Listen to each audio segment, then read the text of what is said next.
안녕하세요. 12월 9일 수요일 한절 한 끼입니다. 오늘 본문은 다니엘 11장 1절부터 19절까지의 말씀입니다. 네, 오늘 말씀을 보기 전에 어제의 말씀을 잠시 돌아보았으면 좋겠는데요. 다니엘이 환상을 경험하면서 여러 차례 기진하여 쓰러집니다. 그러나 그가 다시 새 힘을 얻어서 환상을 계속 볼 수 있게 되는데요. 그가 다시 힘을 얻을 수 있었던 건 하나님께서 그를 어루만지심 때문이었습니다. 저는 지난 주일부터 오늘까지 장래 예식을 집례하면서 하나님의 어루만지심, 이 말씀을 반추하며 다시 묵상해 보게 되었습니다. 장래 예식을 통해서 사람이 죽어 그 육체가 다시 흙으로 돌아가는 그 모습을 목도하면서 하나님께서 인간을 처음 창조하실 때 당신의 손으로 직접 흙을 빚어 몸의 각 부분, 세세한 부분까지 만져주심으로 우리 인간을 창조하셨는데, 하나님께서는 그때뿐만 아니라 우리의 인생길을 다 하기까지 그렇게 어루만져 주시는 하나님의 은혜를 깨닫고 감사한 하루였습니다. 네, 오늘 본문으로 돌아와서요. 천사는 다니엘에게 앞으로 여러 나라에 일어날 일들, 나라의 흥망성쇠에 대해서 미리 보여주십니다. 바사의 왕들이 일어날 것인데 그 후에 나라가 네 개로 갈라질 것이고, 또 남방왕과 북방왕이 서로 싸우게 될 것들을 오늘 본문을 통해서 소개하고 있습니다. 사실 오늘 본문은 쭉 읽어 내려가기에는 조금 난해한 부분이 있습니다. 네, 성경에서 말하는 이 나라가 어떤 나라이고 이 왕은 또 누구이고 이해하기도 쉽지 않고, 설사 듣는다고 해도 고려 태조왕건, 조선의 세종대왕 이런 이름이면 모르겠는데 들어도 그 이름이 어렵기 때문에 오히려 더 헷갈리기 때문에 또 묵상하기도 쉽지 않은 것 같습니다. 그런데 제가 한 가지 확실하게 말씀드릴 수 있는 건, 오늘 성경에서 예언되고 있는 이 일들이 실제로 역사 속에서 한치의 틀림도 없이 그대로 성취되었다는 것입니다. 하나님께서는 다니엘에게 앞으로 200년 이후에 일어날 일들을 예언해서 보여주셨는데 그것이 한치의 오차도 없이 그대로 이루어졌다는 것이죠. 그게 어떤 의미일까요? 그리고 하나님은 왜 다니엘에게 앞으로 먼 훗날에나 일어날 일들을 이렇게 보여주고 계실까요? 오늘의 한절 말씀은 11장 2절부터 4절 앞부분까지 보도록 하겠습니다. 이제 내가 참된 것을 내게 보이리라. 보라, 바사에서 또 새 왕들이 일어날 것이요, 그 후에 넷째는 그들보다 심히 부요할 것이며, 그가 부요함으로 강건하여진 후에는 모든 사람을 충동하여 헬라 왕국을 칠 것이며, 장차 한 능력이 있는 왕이 일어나서 큰 권세로 다스리며 자기 마음대로 행하리라. 그러나 그가 강성할 때 그의 나라가 갈라져 천하 사방에 나누일 것이나. 아멘. 천사는 바사와 헬라 제국의 앞으로 일어날 일들에 대해서 말하고 있습니다.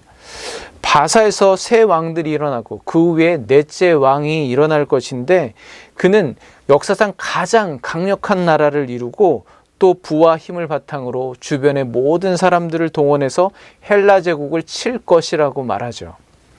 하지만 역설적이게도 바사는 가장 강력한 힘을 가졌던 그때 무너지기 시작합니다. 헬라와의 전쟁은 최전성기에 있던 바사 제국이 몰락하는 결정적인 계기가 됩니다. 이제 헬라 제국에 한 힘 있는 왕이 일어납니다. 그는 큰 능력으로 나라를 다스리고 자기가 하고 싶은 대로 마음대로 무엇이든지 하게 됩니다. 그 왕이 바로 알렉산더 대왕이죠. 실제로 그는 누구도 이룰 수 없었던 광활한 영토를 확장해 나갑니다. 그러나 그가 그렇게 가장 강성했던 그때 33세의 젊은 나이로 열병으로 죽게 됩니다. 그리고 나라가 넷으로 갈라지게 되죠.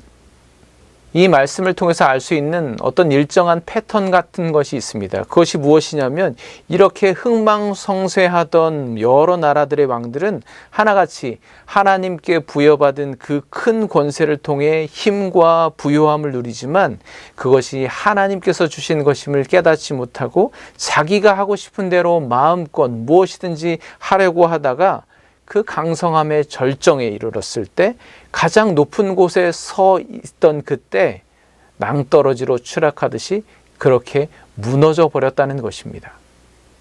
하나님은 85세가 되어 쇠약해진 이 노인 다니엘에게 왜 앞으로의 일들을 보여주고 계실까요?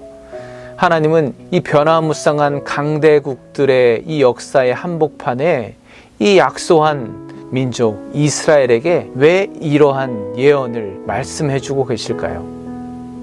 다니엘 개인의 인생뿐만 아니라 이스라엘 백성, 온 나라와 열방, 온 세상의 역사는 하나님의 주권 아래에 있음을 보여주시려는 것입니다. 세상의 역사는 물 흐르듯 목적 없이 그렇게 흘러가는 것이 아닙니다. 세상의 역사가 그렇게 흘러가는데 하나님께서는 필요할 때만, 그때만 잠깐 나타나셔서 일을 행하시는 그런 존재가 아니십니다. 세상의 역사는 어떤 강대국이나 막대한 자금력이나 거대한 종교와 이념 집단에 의해서 좌지우지되는 것이 아닙니다. 모든 역사는 하나님의 계획 가운데 있고 하나님께서 이루어 가십니다. 그렇다면 그것이 다니엘에게 그리고 지금 우리에게 어떤 의미가 있을까요? 무엇보다 하나님은 지금 우리에게 일어나는 일들도 관심을 갖고 지켜보신다는 것입니다. 모든 것이 하나님의 계획과 섭리 가운데 있다는 것이죠. 저 어릴 때 그런 놀이 많이 했는데 이렇게 냇가에 또랑물이 흐르고 있으면 거기에 종이로 종이배를 접어서 거기에 띄워서 배가 잘 떠내려갈 수 있도록 그렇게 놀았던 기억이 납니다.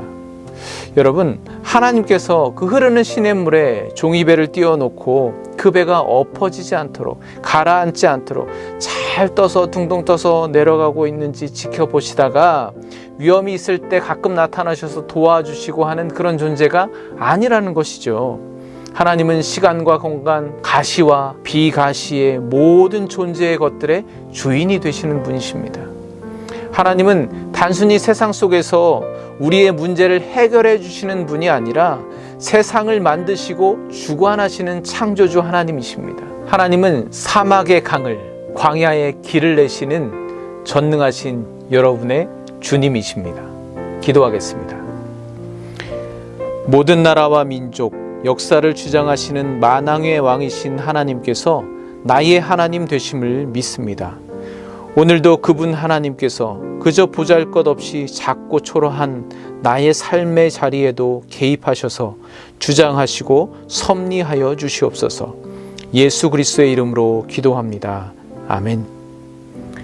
오늘 여러분의 가정과 생업, 연약함과 부족함과 관계와 모든 것들을 하나님의 손에 맡겨보시기 바랍니다.